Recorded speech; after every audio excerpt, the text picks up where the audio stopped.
FSN Radio. It's all about what's next. Go to financialsurvivalnetwork.com and sign up for your free weekly newsletter. You'll also get 3 free reports. The Financial Survival Network. It's all about what's next.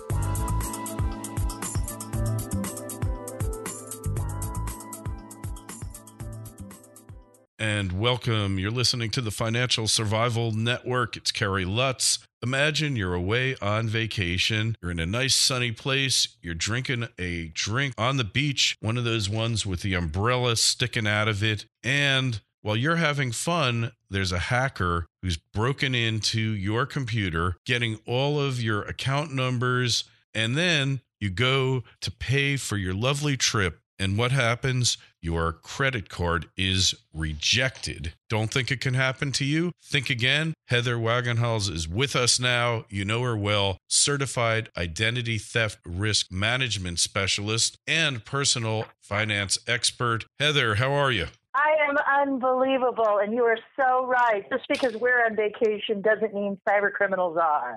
Yeah, that's for sure. In fact, because you're on vacation, it's more likely that they're not, right? Ding, ding, ding. Yes, you think you lock your house and, you take the dog off to his Poochie Palace and you're all set to go on vacation and that everything is safe. And so you kind of leave your cares behind. That's the purpose, right? To go recreate or recreate yourself, recreation. And yet we still have to be hypervigilant when we're traveling. Yeah, especially. Well, I always believe you need to be hyper vigilant when you're on vacation, whether it's locking your computer up in the safe in your room, because you're a prime target there. They grab your computer. You probably, if you're like me, in your contacts, you've got like everybody's social security number. You've got all your account numbers, your brokerage accounts, your bank accounts. And now you need to take all the precautions. So how do you protect yourself when you're on vacation, not just with what you're carrying, but all your accounts? Well, we have to be careful with our connections. So first off, we all love to save passwords in browsers. It's path of least resistance, right? And this plays back into what we talk about at the Unlock Your Wealth radio program is brain-based financial literacy, because you already know to spend less and save more, but you don't. And the reason why is because we're biologically set up to fail at that. And it's because that first primal brain says, seek pleasure, avoid pain. And having to type in your password every time is a pain, right? And so we want to avoid that. So if I can do a one-click registration with my Facebook, profile, or I can save it in my browser, that makes my life easier because I don't have to remember 50 different passwords because everybody says, encrypt your password. Don't ever use the same one twice. And so we're like, yeah, whatever. And with this kind of thing, it won't happen to us. Plausible deniability, right? That won't happen. No, it can't happen to me, right? It would never happen to me. Yeah. Right. So a big point of vulnerability that we have is that we have all of this wireless capability, okay? And so there's 3 ways that people can connect with us. They can connect with us through Wi-Fi, they can connect with us through Bluetooth, and with these smartphones getting even smarter and with all these payment methods available where you just bump it. So now we have what they call near-field communication. And again, path of least resistance, we're lazy. They actually, all these default settings come turned on. Your Wi-Fi is on the first time you crack open that new phone. Your Bluetooth is on, and your near-field communication. If you ever wonder what kills your battery, it's those things because they're always on looking for a signal to connect to. So you go to the resort, right? One way that you can be hacked is through Wi-Fi. And so you're like, but I'm on my hotel's wireless, though. See, it says ABC Hotel. And yes, it may say that, but they can spoof a wireless signal and use their portable MiFi type of Wi-Fi device that works off of cellular communications, and they can name the network anything they want. They can change the default name. And so now the hotel might have an encrypted signal, so it's ABC Hotel, and you see the little lock on there, but then you have ABC Hotel Guest. and you're like, I don't want to remember my room number and all that crap, so I'm just going to connect to this one. And lo and behold, you're connecting to somebody who's probably 2 tables away from you, enjoying a latte and looking like they're absorbed into their laptop. And what they're doing is they're busy putting malware on that every time you log in, it's going to start slurping all your private information over to their computer. Yeah, I know exactly what you mean. I once met a guy, Heather, on a plane. He was a CIA guy or some kind of contractor, and he showed me this thing. It was like a portable Wi-Fi thing on wheels, and it looked like it was a Samsonite suitcase. And what it did was it overpowered the Wi-Fi in a hotel, and it had the same name. So if you went through that Wi-Fi and you weren't on an encrypted line, it could basically hack into everything on your computer, download everything that was there, and they owned you basically. So I guess that's exactly what you're talking about, isn't it? Right. Now, other ways to communicate, again, is, there's still 2 more ways. You've got Bluetooth, which does direct connection. So if you think you're being sly, instead of putting all that sensitive contact info that you were talking about in your contacts list, what if you just put it into a document that you saved on your phone and you gave it some crazy name? Well, there's a way to directly connect with your phones with Bluetooth, so you can connect to your computer, to your Bluetooth. So if you're sharing a wireless signal like a Wi-Fi, but you don't have Wi-Fi on that particular device, but you have Bluetooth, then you can take and activate that, and you can go in and search for targeted files, because your contacts are stored in the same root file on every Android. It has the same file name. So it's not difficult for these hackers to figure out.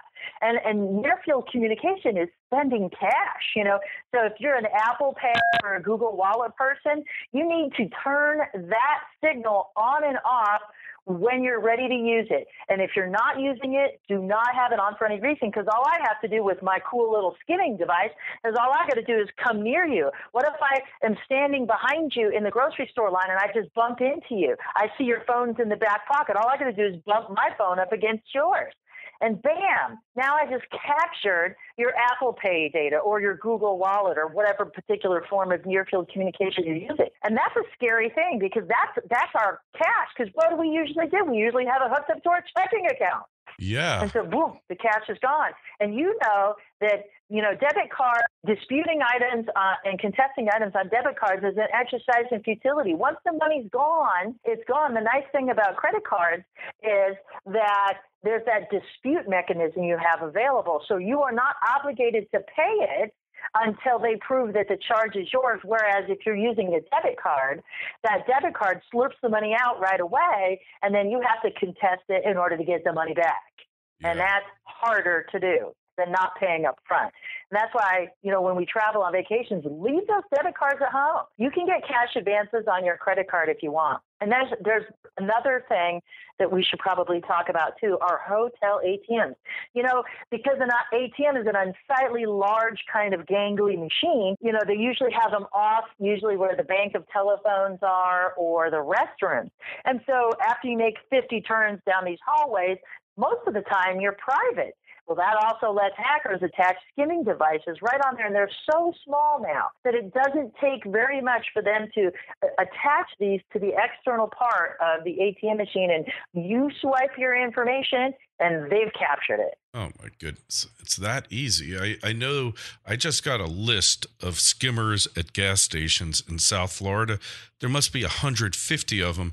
In fact, there is a skimmer supposedly at a gas station right around the corner from me, Heather. It's a station that I've used before. I can't even believe it. They're rampant here. It's just amazing. But, any way they can get that information. And I think that's probably a good differentiator. And I don't know how much time we have to talk about that on today's show. But there's a difference between identity theft and card fraud. And right. If you were forced upon with one, it would be the latter. And card fraud is much easier to deal with than complete identity theft, which is where someone becomes you, not where they accidentally happen upon a credit card number or something like that. Sure. It's where they actually become you. So card fraud is going to create a nightmare while you're on vacation. And if somebody's looking to start over, our guard is down. We go in and we just have on these robes where we go in for like massage treatments and any other type of therapies, facials and stuff. And you need to lock your stuff up, because I could come into your hotel room as a maid with my master key, and I could skim every card in your wallet that you left sitting on there and leave without you ever knowing I touched it. And yet I've captured your entire wallet. And if I wanted to become you, I could, that simply. Take a picture of the license. I'm done. I'm out the door, and I am you, and I'm starting over. Because Kerry's a great name that could be man or woman, so I could become you like that. You're so right. You're absolutely right. Hey, and that leads us to our new sponsor here, keepmyid.org, because what they do, Heather, is they're actually able to freeze your credit reports so that nobody, and I mean nobody, is able to add accounts to you without your knowledge. In effect, what happens is your credit reports are frozen. So when a potential new credit vendor tries to run your credit report, they say no credit accounts are extended without your approval, which makes it all which makes it all a whole new ball game with these identity thefts. Right, because even if your contact information is compromised, the beautiful thing that they offer is that they can't go out and establish new accounts. Exactly. And there's just a complete block on it. And that's a wonderful thing, because you can, unfortunately still have your information compromised, but they can't do any damage with it. Right, exactly. Wasn't real clear, but with keepmyid.org, no identity theft can go and open new accounts in your name, because anybody trying to grant you a new account, whether it's Citibank or American Express, is going to have to call you first, okay? They can't just give you a new account. That's what it comes down to. I mean, that's the beauty of it. So go to keepmyid.org, use the discount code FSN2. You get a substantial discount, and it's something that you got to do. I've got it myself, and I'll tell you, it's unlike all the other services. You actually get prevention and not monitoring while you watch them steal your identity. It's a whole new ball game. Yeah, reactionary care. Reactionary care. Yeah, okay, great. Now they've stolen your identity. What do you do now? It's a whole new ball game. So back to this vacation identity theft. Miami is like the identity theft capital of the country now, Heather. Did you know that? I mean, it's unbelievable. No, but the numbers, the numbers they just grow exponentially. At some point, I'm like, okay, I can't read anymore. Yeah, I mean, it's spectacular what's happening here with those gas station skimmers in Miami-Dade County. There are literally hundreds of them there. This list that was sent to me, I don't even know if the list is accurate or not. It appears to be. I mean, it's like, I can't even believe it. What's going on here. So pretty soon, I think that everybody. I can't believe somebody actually published that information, because that could be very damaging to a business. Yeah. I mean, I don't know if it's true or not. That's what I find distressing, Heather, is that. Well, yeah, because if it's not true, now you're ruining somebody else's business by saying that there are skimmers there, Yeah.